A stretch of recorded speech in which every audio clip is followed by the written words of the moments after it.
Se você conhece minimamente o universo da animação, então sabe que Max e Dave Fleischer foram um dos maiores nomes dessa arte, ao lado de Walt Disney e vários outros. Antes mesmo de começarem a trabalhar com os ícones Betty Boop, Popeye e até mesmo Superman de 41, os irmãos produziram o que seria uma das primeiras séries que misturavam animação com live action, muito antes de Roger Rabbit e Space Jam. E no vídeo de hoje, vamos contar um pouco sobre um dos primeiros projetos a utilizar essa técnica. Então se prepara que hoje vamos dar aquele profundo mergulho retrô.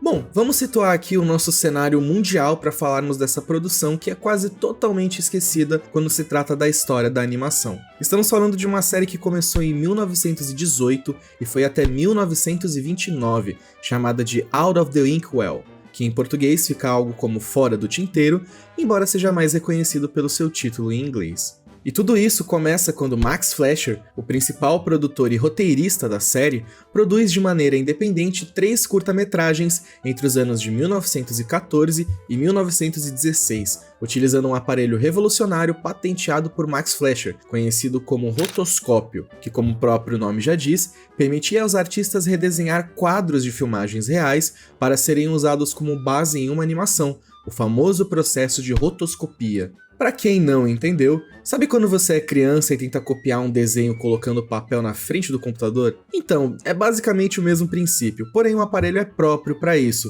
consistindo em um rolo de filmes e um cavalete coberto por um painel feito de vidro, que era usado como uma espécie de película superficial para que os desenhos pudessem se mexer. Essa técnica também foi utilizada por Walt Disney, mas com suas peculiaridades. A gente conta essa história num outro vídeo.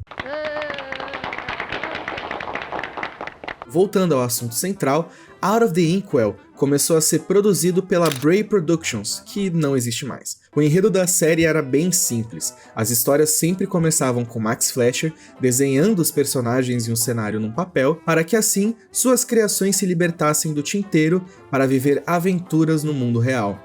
E a cada curta que era produzido, Max desenhava diversos cenários novos e até mesmo personagens para que o protagonista, o palhaço Coco, pudesse interagir e se divertir. Falando nele, o palhaço em preto e branco que protagonizava a série foi inspirado no próprio irmão de Max, o Dave Fleischer, já que o mesmo havia trabalhado como palhaço em Coney Island, lá em Nova York. Por conta dessa experiência, Dave atuava e servia como base para os movimentos de Coco, justamente através do processo de rotoscopia que acabei de explicar. E se o Coco parece um tanto familiar, é porque vocês realmente já viram ele em algum lugar, mas calma lá que a gente já fala sobre esse curta, segura as pontas aí. Uma curiosidade interessante sobre esse personagem é que ele não tinha um nome fixo. Foi só em 1923, quando Dick Hillmer passou a co-dirigir os curtas junto com Dave Fleischer, que o palhaço foi batizado como Coco, que foi uma sugestão do próprio Hillmer. Pra falar a verdade, Dick Hillmer é um nome tão importante aqui quanto dos irmãos Fleischer, já que a sua participação diminuiu a dependência da série no uso de rotoscopia, o que acabou agilizando bastante o processo, resultando num sucesso que durou 11 anos e produziu cerca de 62 curtas até 1927, já que no mesmo ano a série foi rebatizada para The Inkwell Imps, sob a tutela da Paramount Pictures, e permaneceu com esse título até 1929, produzindo mais 56 curtas durante o período. Porém, a famosa série do tinteiro que dava vida aos personagens acabou sendo substituída no mesmo ano por Tal Cartoons, que ficou conhecida mundialmente por apresentar a rainha dos cartoons, Betty Boop.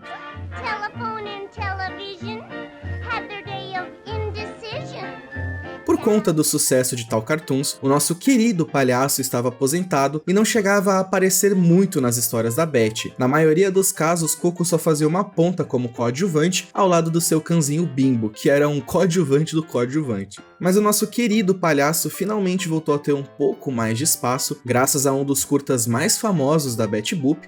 Agora sim, a gente pode falar sobre o curta Branca de Neve de 1933. Let her go, oh bless her.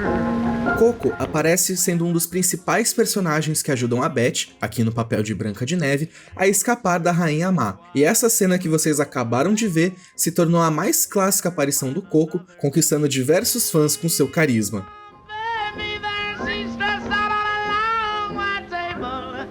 Nosso amigo palhaço ainda faria um último crossover com a Betty Boop em 1934 no curta-metragem Ha Ha Ha, e ainda fez uma breve participação no filme de 1949 Screen Song Toys Will Be Toys. Com o fim da série Tal Cartoons e o fechamento da Fleischer Studios em 1942, uma produtora conhecida como Stuart Productions passou a exibir os desenhos de Out of the Inkwell e The Inkwell Imps para a televisão estadunidense lá nos anos 50, e no final da década, entre 1958 e 1960, Max Fleischer finalmente conseguiu reviver seu estúdio em parceria com o produtor norte-americano, e juntos produziram mais de 100 curtas animados de Out of the Inkwell. Como vocês podem ver, o desenho nem de longe é tão rebuscado quanto nos anos 30, inclusive lembra muito o traço do Pica-Pau. Mas mesmo assim, a série foi um sucesso e apresentou Out of the Inkwell para uma nova geração. Na nova série, Coco ganhou novos amigos, uma namoradinha chamada de Coquette, esse nome não dá, cara, e também um vilão, além de ter ganhado uma voz dublada pelo renomado ator de comédia Larry Storch, que não é muito conhecido hoje em dia, mas ele fez vários desenhos da década de 60.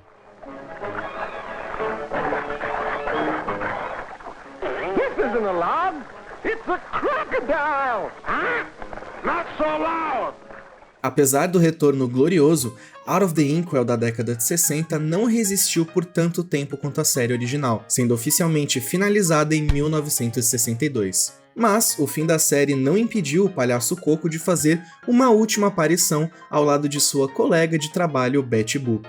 E em 1989, ele fez um último crossover com a personagem no filme Betty Boop e o Mistério de Hollywood.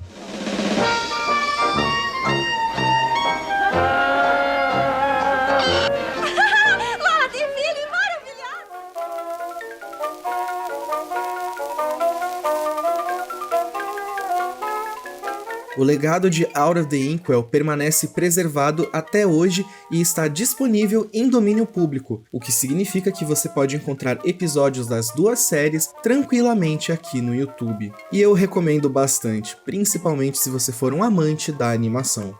Mas e aí, o que vocês acharam do conteúdo de hoje? Vocês já conheciam Out of the Inkwell ou conheceram só por causa do vídeo? De qualquer forma, não se esqueça de deixar o like aí e compartilhar se vocês gostaram. Se inscreva no canal para não perder os próximos vídeos e sinta-se livre para deixar a sua opinião aqui nos comentários. A gente se vê no próximo Super 5.